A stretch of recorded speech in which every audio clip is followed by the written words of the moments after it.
از سنه ششم تا دوم ایون در جمهوری اسلامی ایران چمپیونات آسیا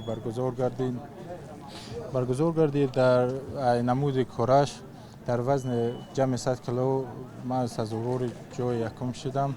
دوره خود را به اساسگزار صلح و وحدت ملی جمهوری تاجیکستان امام علی رحمان و به رئیس شهر دوشنبه رستم امام علی میرسانم که برای ما جوانان چنین شرایط‌های مهم کردند.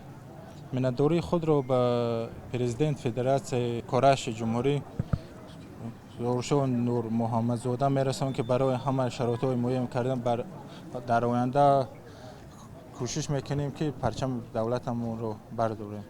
مسابقه که در دولت اسلامی ایران برگزار گردید ما در اونجا توانستم و سزاوار مدال نقره سزاوار شوم و من با 4 حرف خود دست بالا گشته. حرف اولینم از دولت عراق بود، حرف دویمم از دولت سوریه بود، حرف سومم باشد از دولت پاکستان بود و حرف نیمه نیمه هم باشد از جمهوری ازبکستان بود که او را با پرتافت حلال مغلوب کرده و با راحت فینالی گرفتم. بعد راحت با فینالی دولت اسلامی ایران قازمایی نمودم و سزاوار جای دیوم گشتم. ورزشکاران ما از دولت تهران شهر تهران در مسابقه آسیایی گوشینی کورش برآمد کرده. 1 تا مدال طلا، 1 تا مدال نقره و 3 تا برنجی رو به دست آورده به وطن با سر بلند برگشتن. یکی از دستاوردهای خوب می باشد.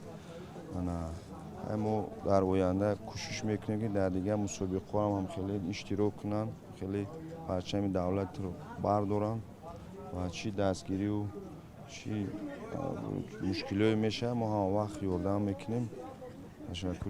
Формула 55 объявляет о запуске прогноза на Евро 2024. Теперь вы можете бесплатно сделать прогноз на правильное распределение турнирной таблицы и выиграть потрясающие призы.